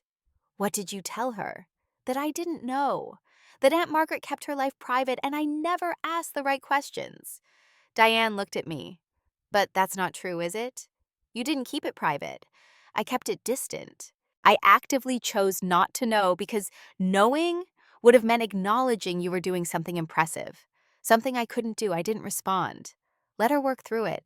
I've spent 10 years raising Emma to be confident and independent, to pursue whatever she wants, not what society expects, to be brave. And the whole time, I had an example of exactly that in you, and I refused to see it.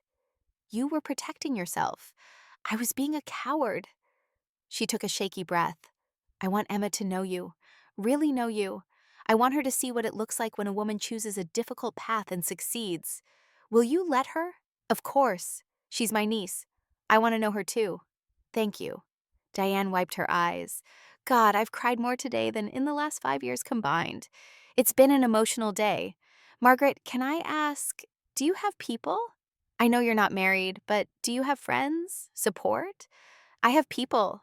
Military friends who understand the life. A few civilians who've stuck around despite the deployments and the classified work I can't discuss. I'm not as alone as you probably imagine. Good. That's good. She paused. I used to think you were alone because you couldn't figure out how to connect with people. Now I realize you're selective about who you let close, which is smart, actually. Hard-earned wisdom. When you move every few years and deploy regularly, you learn to identify the people worth investing in. The door opened again. Mom appeared with a plate of cookies. I made these fresh. Chocolate chip, your favorite. She'd remembered. After all these years of feeling invisible, she'd remembered my favorite cookie. Thanks, Mom. She hesitated at the door. Margaret, sweetheart, I know we can't fix everything tonight, but I want you to know I see you now, really see you, and I'm in awe of the woman you've become. My throat tightened unexpectedly. Thanks, Mom. That means everything. She went back inside. Diane and I sat eating warm cookies under the Nebraska stars. Do you think we can fix this? Diane's voice was small. Us, I mean, the sister relationship. I don't know. We can try, but it's going to take more than one heart-to-heart and some apologies. I'll put in the work, I promise. Okay, then we'll see. My phone buzzed again, this time a text from my commanding officer at base. Heard about your ground coordination today. Well done, Colonel. You represented the Army with distinction. Take tomorrow as personal leave. You've earned it. I showed the text to Diane. My boss is giving me tomorrow off. Will you stay here? At the house? I'd planned to drive back to base tonight. Please stay. Emma will want to see you in the morning, and I think Mom needs more time with you. I considered it. The drive back was 2 hours. I was exhausted, and maybe staying was the right choice. All right, I'll stay. Diane's face lit up. Really? Really? But I'm sleeping in my old room, and I reserve the right to leave if this gets too intense. Deal. She stood up. I should probably go check on Emma. She was pretty shaken up by everything. How's she handling it? She keeps asking if you fly helicopters. I told her I didn't actually know. I don't. Different specialty. But I know people who do. Would you tell her that tomorrow? She'd love to hear about it. Sure. Diane paused at the door. Thank you, Margaret, for giving us another chance. Don't thank me yet. We're still in the trial period. She smiled, genuine warmth instead of the performative smile I'd seen all day. Fair enough. I stayed on the porch alone, finished my beer, ate another cookie. Let the night settle around me. In all my years of service, I'd never experienced anything quite like today. Not because of the presidential coordination, that was just executing training, but because of what came after. The moment when the people who'd spent years not seeing me suddenly couldn't look away. And the strange discovery that their recognition mattered less than I'd expected. Somewhere in the years of service, I'd stopped needing them to validate me. I'd found my own validation in the work, in the lives saved, in the missions completed. Their approval was nice, but it wasn't necessary. My phone buzzed one more time, a text from an unknown number. Colonel Whitmore, this is Agent Carson from earlier today. I wanted you to know that in my 15 years with Secret Service, I've never seen smoother ground coordination from a civilian location. You should be very proud. If you ever consider joining Secret Service, give me a call. He'd included his direct number. I smiled, not planning to switch services, but I appreciated the recognition. The back door opened. Mom stepped out with a blanket. It's getting chilly, sweetheart. I thought you might want this. Thank you. She sat down in Diane's empty chair. I remember when you were little. You used to come out here at night and count stars. You said you were going to visit every single one. I remember that too. Your father thought it was silly, impractical, but I always thought it was beautiful, that you dreamed so big. Did you? Yes, even when I was trying to push you toward more traditional choices. A part of me admired your courage. I just didn't know how to tell you. I pulled the blanket around my shoulders. You can tell me now. She reached over and took my hand. I'm proud of you, Margaret. Not because the president shook your hand today, but because you've spent years serving something bigger than yourself. Because you've been brave when it would have been easier to play it safe. Because you've built a life that matters. I squeezed her hand. Thank you, Mom. That's what I've needed to hear for a very long time. We sat together in silence, mother and daughter, with years of misunderstanding slowly beginning to untangle. Eventually, exhaustion won. I stood up. I think I need to sleep. Today was very long. Of course, your room is ready. I changed the sheets this morning. I kissed her cheek. Good night, Mom. Good night, sweetheart. I love you. Love you too. Inside, the house had finally quieted. Most of the relatives had left. Just immediate family remained. Diane and her husband putting Emma to bed upstairs. Bradley crashed on the couch watching sports highlights on his phone. Uncle Vernon reading a book in the corner. I climbed the stairs to my old room. Someone had turned down the bed, left a glass of water on the nightstand, added fresh towels to the chair. I changed into sleep clothes, set my alarm for 7, and lay down in the bed I'd slept in for the first 18 years of my life. Outside, Nebraska night sounds continued unchanged. Inside, everything had shifted. Tomorrow would bring new challenges. Emma's questions, more family conversations, the drive back to base and return to normal duty. But tonight, for the first time in years, I fell asleep in my childhood home feeling like they finally saw me. Not poor Margaret, who couldn't get her life together. Not the embarrassing relative who chose wrong. Lieutenant Colonel Margaret Rose Whitmore, who'd spent 42 years becoming exactly who she was meant to be. And maybe, just maybe, that was starting to be enough for everyone. Morning light filtered through the curtains of my childhood bedroom at 6:45. I woke before the alarm, military habit, impossible to break even on personal leave. The house was silent, everyone else still asleep after yesterday's chaos. I dressed in civilian clothes and went downstairs, made coffee in Mom's kitchen using muscle memory from decades ago. The same cabinet for mugs, the same drawer for spoons. Some things never changed. My phone showed 23 missed messages. I scrolled through them while the coffee brewed. 3 from colleagues at base, congratulating me on the presidential coordination. 5 from extended family members I hadn't heard from in years, suddenly interested in reconnecting. 2 from former West Point classmates who'd somehow heard about yesterday. 1 from my commanding officer with an attachment, formal commendation for exceptional service. And 1 from Agent Morrison. Colonel, heads up. Local news got wind of yesterday. They're trying to ID the officer who coordinated ground security.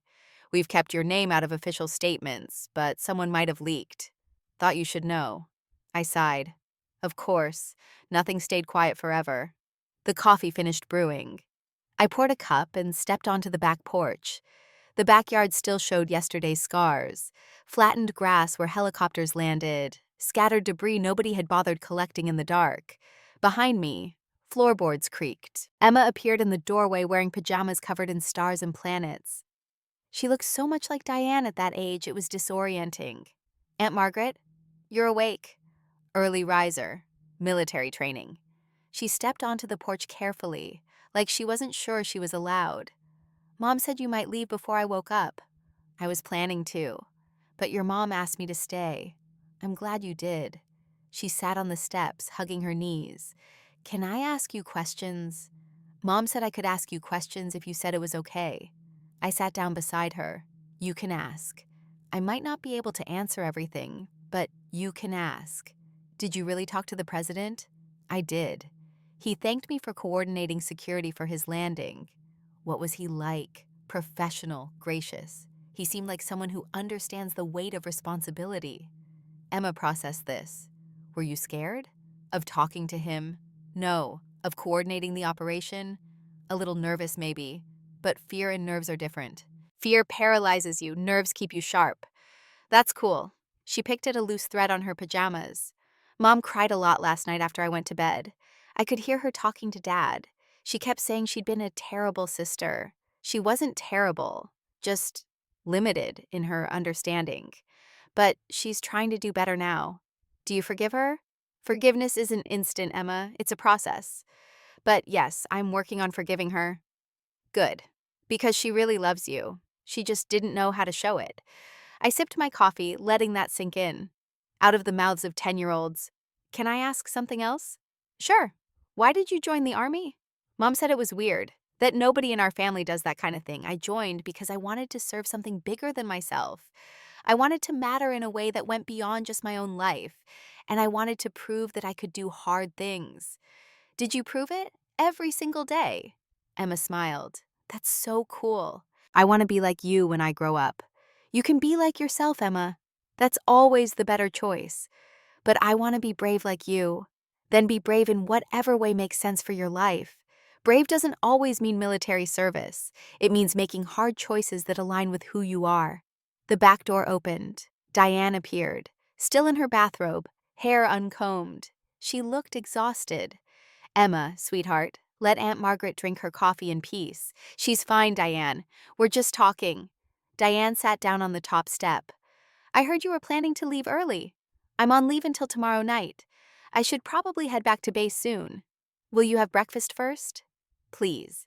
I'm making pancakes, your favorite, the ones with blueberries. I paused. All right, breakfast first. Emma jumped up. Can I help make them? Absolutely. Come on. They went inside together. I stayed on the porch with my coffee, watching morning light spread across the damaged lawn. My phone rang. Unknown Nebraska number. I answered cautiously. Hello? Colonel Whitmore, this is Jennifer Chen from Channel 7 News Lincoln. I'm working on a story about yesterday's Air Force One landing. I understand you coordinated ground security. Would you be available for an interview? I'm not authorized to speak to press about operational details. I understand that. But the human interest angle, coordinating a presidential security operation from your family's home during a reunion, that's an incredible story. It's a private family matter. The public has a right. The public has a right to know that presidential security protocols work effectively. They don't have a right to details about my family. I appreciate you calling, but I won't be giving interviews. I hung up before she could push further. Bradley appeared in the doorway looking rumpled. Was that a reporter? Yes. Shit. I might have posted something on social media last night before I thought better of it. Just that you'd coordinated something important. I didn't give details, but people can connect dots, Bradley. I'm sorry. I took it down as soon as I realized, but some people had already shared it. Damage done. I'll manage it. He sat down with his own coffee. How do you do it? Stay calm when everything's chaos? Practice. And perspective. A nosy reporter is annoying, not dangerous. I've dealt with dangerous. This is just inconvenient. Must be nice. Having that kind of perspective. It's earned, not given. Years of situations where real stakes taught me what actually matters. Inside, I could hear Emma laughing at something Diane said. Ordinary family sounds that had seemed so foreign to me for so long. Bradley shifted awkwardly. Margaret, I wanted to say, I know I apologized yesterday, but I don't think I really explained why I was such an ass for so long. You were competing with something you didn't understand. He looked surprised. Yeah, exactly that. I built this successful company, made good money, got written up in tech magazines, but whenever I came to family stuff and you were there, looking like you didn't care about any of that, it made me feel like my accomplishments were shallow. Your accomplishments aren't shallow, Bradley. They're just on a different path from mine. Both can matter. I know that now, but for a long time I needed you to be failing so I could feel like I was succeeding. That was wrong. Yes, it was. But you're owning it now, which counts for something. He drained his coffee. I told my team yesterday that I'd be offline this weekend. First time in 5 years I've completely unplugged. You know what I realized? What? The company ran fine without me. Better than fine, actually. Turns out I'm not as essential as I thought. That must be unsettling. It's liberating. All this time I've been chasing this idea that I needed to be indispensable, that success meant being constantly needed. But you do genuinely important work and you can still step away for personal leave. There's something to learn in that. The work matters more than any individual person doing it. That's healthy. Diane called from inside. Pancakes are ready. We went in to find the dining table set with Mom's good dishes, the ones she only used for special occasions. Pancakes stacked high with fresh blueberries, bacon, eggs, orange juice in a crystal pitcher. Mom stood at the head of the table looking nervous. I know it's a lot, but I wanted to do something nice. After yesterday, after everything. It's perfect, Mom, thank you. Emma bounced in her seat. Aunt Margaret, sit next to me. I did. The family gathered around, Mom, Diane, her husband Frank, Bradley, Emma. Uncle Vernon appeared from somewhere, still in his pajamas. Before we eat, Mom cleared her throat. I want to say something. Margaret, yesterday you showed us grace we didn't deserve. You could have been angry. You could have thrown our failures back in our faces. Instead, you gave us space to apologize and a chance to do better. That's real strength. The kind I don't see often. Thank you. Everyone murmured agreement. Emma squeezed my hand under the table. Let's eat before it gets cold. Breakfast was easier than I'd expected. Emma peppered me with questions about military life. Bradley actually listened, instead of waiting for his turn to talk. Diane seemed genuinely interested in my answers rather than searching for ways to dismiss them. Frank, who'd been quiet yesterday, spoke up. Margaret, I owe you an apology too. I've heard Diane talk about you for years. I let her characterization shape my view without ever questioning it. That was lazy and unfair. Apology accepted. He pushed eggs around his plate. I'm a patent attorney. I spent yesterday thinking I understood what high-stakes pressure looked like. Then I watched you coordinate a presidential security operation from a backyard barbecue. I have no idea what real pressure actually is. Stakes come in many forms, Frank. Your work matters too. Maybe. But it's not life and death. Most work isn't. That doesn't make it meaningless. Emma finished her pancakes and looked at me with serious eyes. Aunt Margaret, would you come to career day at my school? It's in 3 weeks. I already told my teacher about you and she got really excited. I'd have to check my duty schedule, but if I can make it work, I will. She literally squealed. This is going to be so cool. Everyone else's parents do boring stuff like accounting and dentistry. I'll have an actual Army colonel. Diane winced. Emma, we've talked about calling other people's careers boring, but Aunt Margaret is way cooler. Everyone's work has value, Emma, just in different ways. Emma rolled her eyes dramatically. Fine, but still the coolest. After breakfast, I helped clean up despite Mom's protests. Diane washed while I dried, standing side by side at the sink like we used to as kids, before life pulled us in different directions. What was it like? She kept her voice low. Talking to the president? Surreal. He's just a person, but he's also the symbol of something enormous. Hard to separate the two. Were you nervous? Of course, but training kicks in. You focus on the mission, not the magnitude. She rinsed a plate carefully. I don't think I've ever done anything that made me that nervous. My biggest pressure is PTA meetings and making sure Emma gets into the right middle school. Those matter too, Diane. Raising a good kid is important work. But it's not saving lives. No, but it's shaping the next generation. That has long-term impact I'll never see in my career. She handed me another plate. Do you ever want kids? Honestly, sometimes. But I chose a path that makes traditional parenting difficult. Deployments, relocations, classified work. It wouldn't be fair to a child. You could adopt later. After retirement, maybe. Or maybe I'll be the cool aunt who visits occasionally and tells stories 10-year-olds think are awesome. Emma would love that. We finished the dishes in comfortable silence. Through the window, I watched Bradley and Frank setting up chairs in the backyard, attempting to restore order from yesterday's chaos. My phone buzzed. Captain Torres, my friend from the War College, heard you coordinated presidential security yesterday. Call me when you can. I want details. I stepped outside to dial her number. She answered on the first ring. Torres, how the hell did you end up running ground coordination for Air Force One from Nebraska? Right place, right clearance, wrong timing for a family barbecue. She laughed. Only you, Whitmore. Only you. How'd it go? Operationally? Flawless. Personally? Complicated. Family drama? Years of family drama all surfacing at once. Ouch. You okay? Getting there. They're trying, which is more than I expected. Good. You deserve family that sees you. She paused. Listen, reason I called. Word is spreading about your coordination yesterday. Command is impressed. Very impressed. It was just executing training. Don't downplay it. You handled an unprecedented situation with zero advance notice and pulled it off perfectly. That's notable. What are you saying, Torres? I'm saying promotions boards meet in 3 months. This kind of demonstrated capability under pressure? That's exactly what they look for in colonel candidates. I'm not ready for full colonel. Bullshit. You've been ready for 2 years. You just keep telling yourself you're not. I'll think about it. Do more than think, Margaret. You've earned this.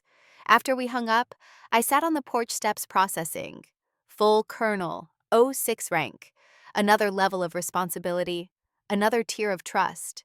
Emma appeared beside me. You look worried. Just thinking about work stuff. Hard decisions? Something like that. She sat down. Mom says hard decisions are the ones that matter most. Because easy decisions don't change anything important. Your mom is smarter than I gave her credit for. She smiled. Don't tell her I said this, but sometimes I think she wishes she'd done something brave like you. She talks about how she always played it safe. Married the right guy, had the right career, lived in the right neighborhood. She built a good life, Emma. I know, but I think she wonders sometimes what would have happened if she'd been braver. The back door opened. Uncle Vernon stepped out with a newspaper. Margaret, you're on the front page. He handed me the Lincoln Journal-Star. Above the fold, a headline, Local Army Officer Coordinated Presidential Emergency Landing. And below it, a photo someone had taken yesterday. Me in uniform, radio to my ear, tablet in hand, looking every bit the commanding officer I was. The article didn't name me specifically, but it described enough details that anyone who knew me would recognize the story. Great. So much for privacy. You're a local hero, sweetheart. Vernon sounded proud. That's not a bad thing. It's attention I don't need. Maybe not, but it's attention you've earned. My phone started ringing again. Another unfamiliar number. Then another. Word was definitely out. I went inside. Mom, I think I need to head back to base. This media attention is going to get worse before it gets better, and I'd rather not be here when reporters start showing up. Do you have to go? She looked genuinely disappointed. I have duty tomorrow morning anyway. Better to get settled back on base. Diane appeared from the kitchen. Will you come back? Soon? Yes, I promise, but I need to let this blow over first. Emma ran up and hugged me fiercely. Thank you for staying. Thank you for telling me stories. Thank you for being the coolest aunt ever. I hugged her back. Thank you for asking good questions. Within 30 minutes, I'd packed my small bag and loaded my Jeep. The family gathered on the front lawn for goodbyes, surreal after years of awkward departures. Bradley shook my hand formally. Margaret, I meant everything I said. I'm going to do better. I'll hold you to that. Diane hugged me tight. I love you. I know I didn't say it enough before, but I'm saying it now. I love you and I'm proud of you. And I'm sorry I was too stupid to see how amazing you are. I love you too, Diane. Even when you were being stupid. She laughed through tears. Fair. Mom was last. She held my face in her hands. You come back soon, you hear me? We have a lot of time to make up for.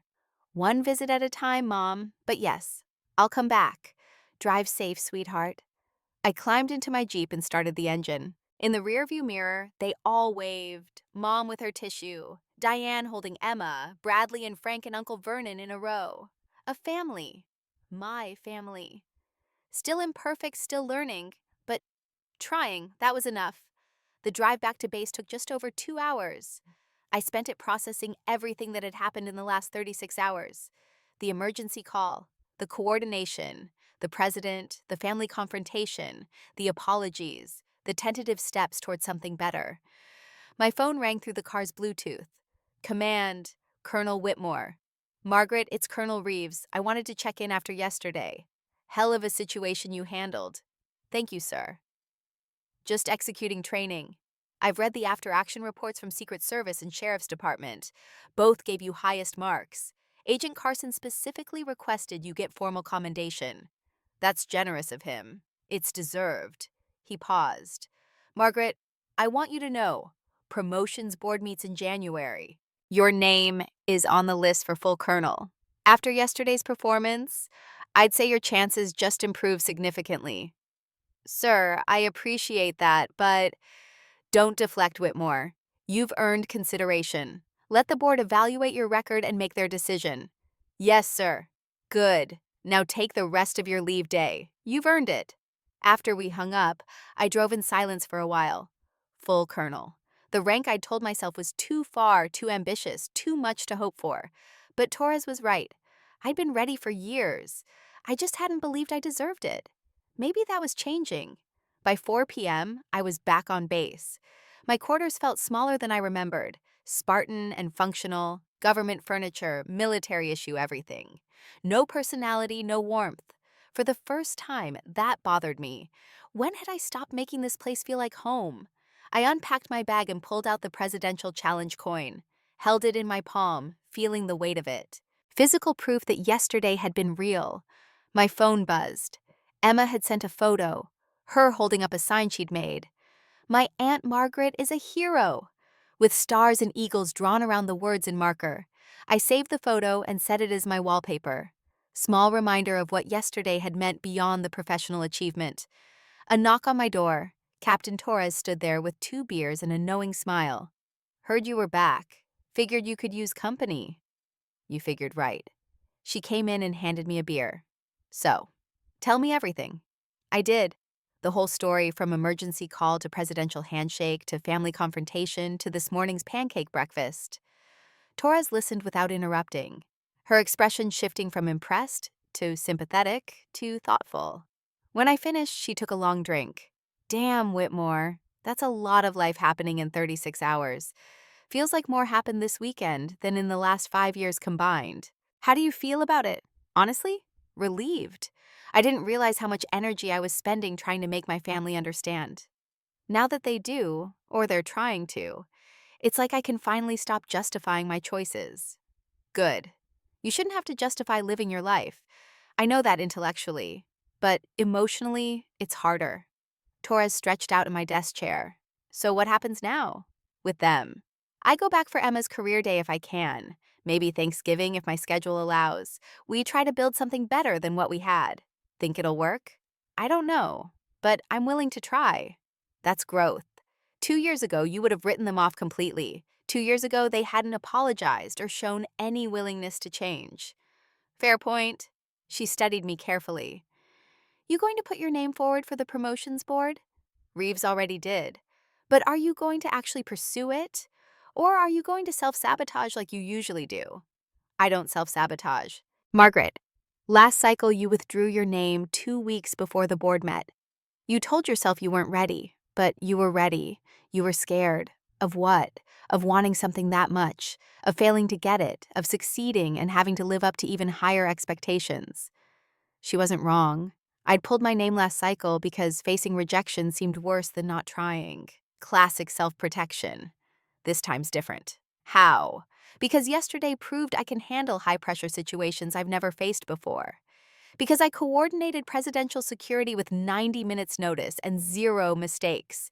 Because I'm tired of letting fear make my decisions. Torres grinned.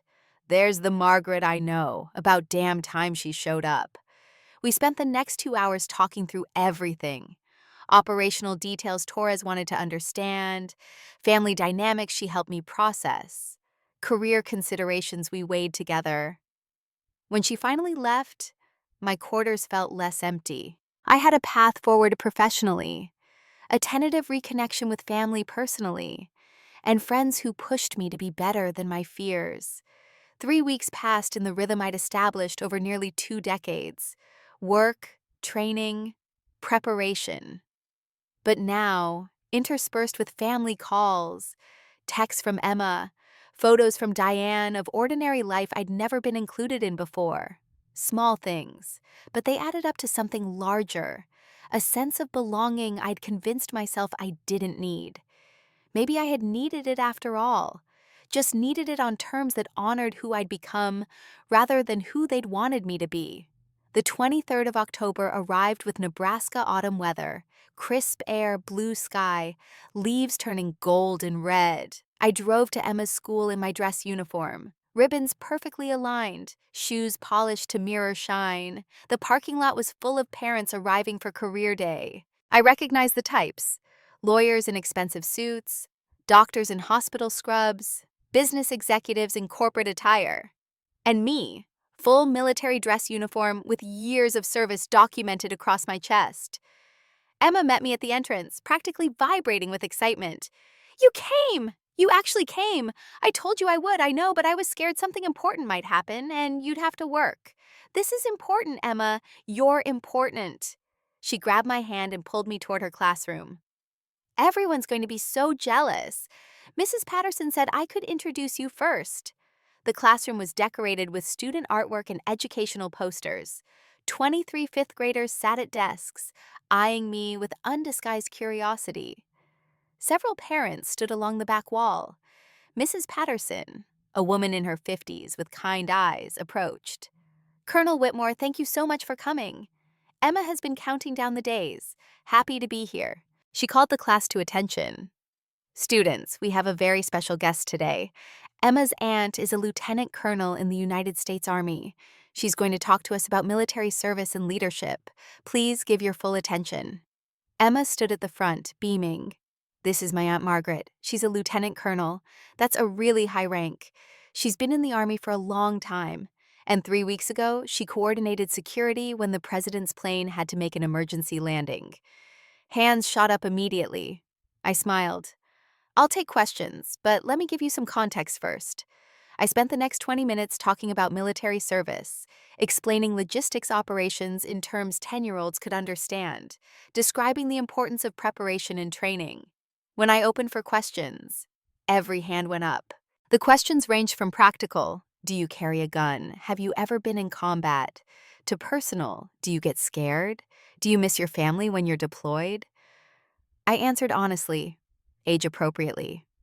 "Yes, I've been in combat zones. Yes, I get scared sometimes, but training helps manage fear. Yes, I miss family during deployments, which is why staying connected matters."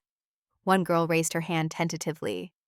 "Colonel Whitmore, my mom says girls can't do the same military jobs as boys. Is that true?" I looked directly at her. "That used to be true in some cases. But it's changing. Women now serve in every military career field, including combat roles.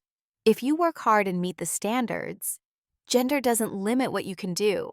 Emma added, "Aunt Margaret has done lots of stuff, important stuff. She's saved people's lives." The girl nodded, satisfied. Another boy asked, "What's the hardest part of being in the Army?" "Being away from the people you love, missing important moments because duty calls, making decisions where lives depend on you being right. What's the best part? Knowing your work matters, serving something bigger than yourself, being part of a team dedicated to protecting others." After 45 minutes, Mrs. Patterson called time. "Students, please thank Colonel Whitmore for her service and for sharing with us today." 23 voices. "Thank you, Colonel Whitmore." Emma hugged me fiercely. "That was perfect. You're the best aunt ever." Other parents approached with questions and thanks. One father, wearing a suit that probably cost more than my monthly salary, shook my hand. "Colonel, that was inspirational. My daughter usually zones out during these presentations. You had every kid's full attention. I tried to make it relatable. You succeeded. And thank you for your service." Diane appeared in the doorway with Mom. They'd come to watch without telling me. We didn't want to make you nervous. Mom's eyes were wet. But we couldn't miss this. You were wonderful, Margaret. Diane hugged me. Emma's going to be talking about this for months. We left together, 4 generations of family walking through the school parking lot. Mom on one side, Diane on the other, Emma skipping ahead. Can we get lunch? Emma called back. Please, to celebrate? I have to drive back to base tonight. Please, Aunt Margaret, just lunch? I looked at Diane, who nodded encouragement. All right, just lunch. We went to a local diner, nothing fancy, just burgers and fries. But it was family time, chosen and enjoyed, not obligatory and resented. Emma talked nonstop about her classmates' reactions, the questions they'd asked afterward, how Mrs. Patterson had said it was the best career day presentation she'd seen in years. Diane watched her daughter with obvious pride. Thank you for doing this. It meant the world to her. It meant something to me, too. Mom reached across the table and squeezed my hand. Are you happy, sweetheart? Really happy? I thought about that question. Was I happy? Yes, I am. My life doesn't look like what you hoped for me, but it's mine. I built it. I'm proud of it. That's all I want for you. Happiness on your own terms. After lunch, I hugged everyone goodbye and drove back to base. The highway stretched out ahead, familiar and grounding. My phone rang through Bluetooth. Torres, how'd career day go? Better than expected. 23 10-year-olds asking about combat and presidential security. You're a celebrity, apparently. It's weird. Get used to it. Word came down today. Promotions board results are being finalized early. Announcement expected next week instead of January. My stomach dropped.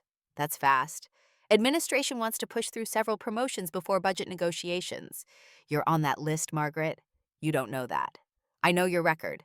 I know General Patterson's endorsement. I know you coordinated presidential security flawlessly. You're getting promoted to full colonel. Start believing it. I'll believe it when I see the official notice. Fair.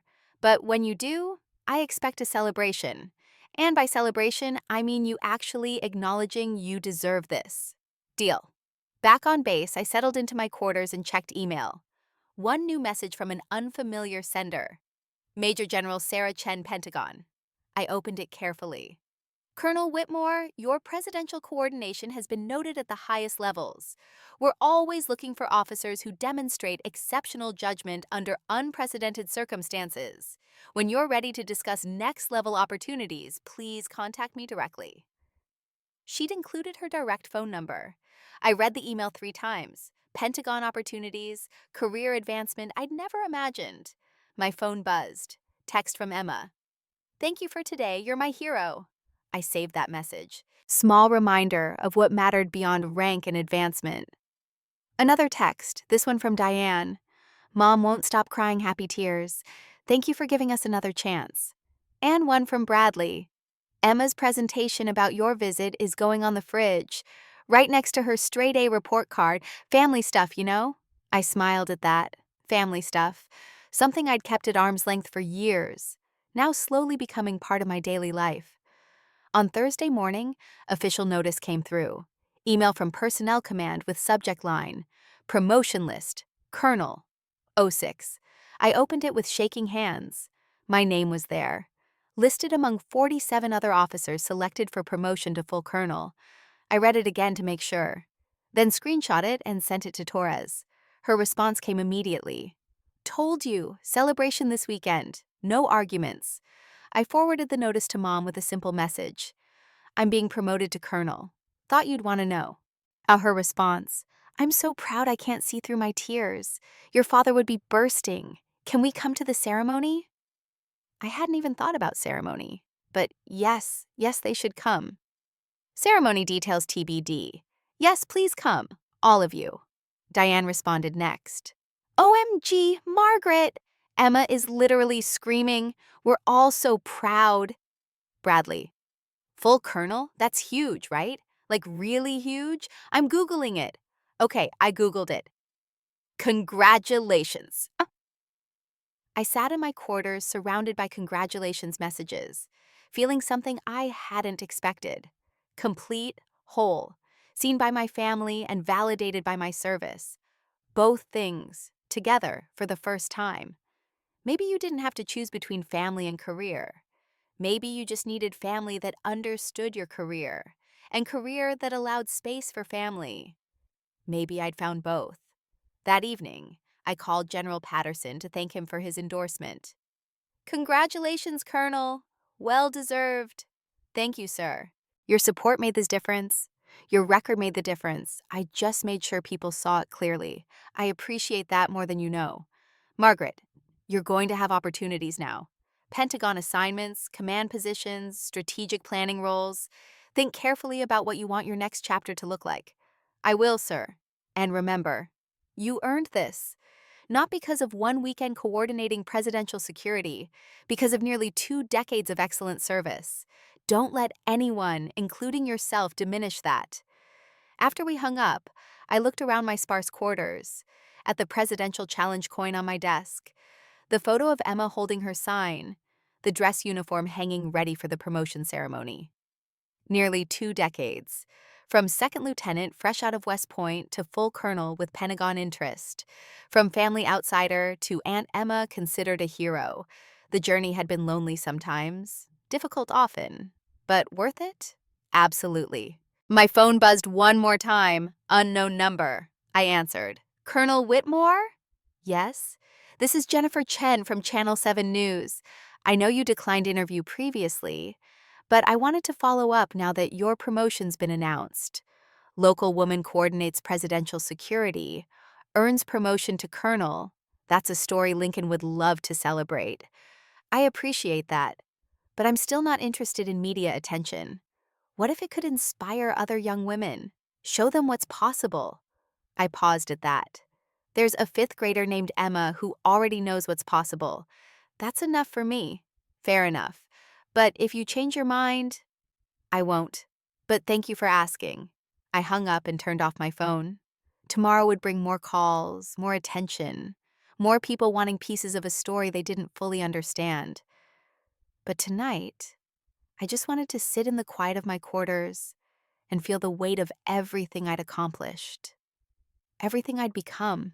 Lieutenant Colonel Margaret Rose Whitmore, soon to be full colonel, years of service, years of choices that led exactly here, to a life that mattered, family that finally saw me, and a future full of possibilities I was finally ready to claim. Not bad for the girl who used to count stars and dream of visiting every one. Not bad at all.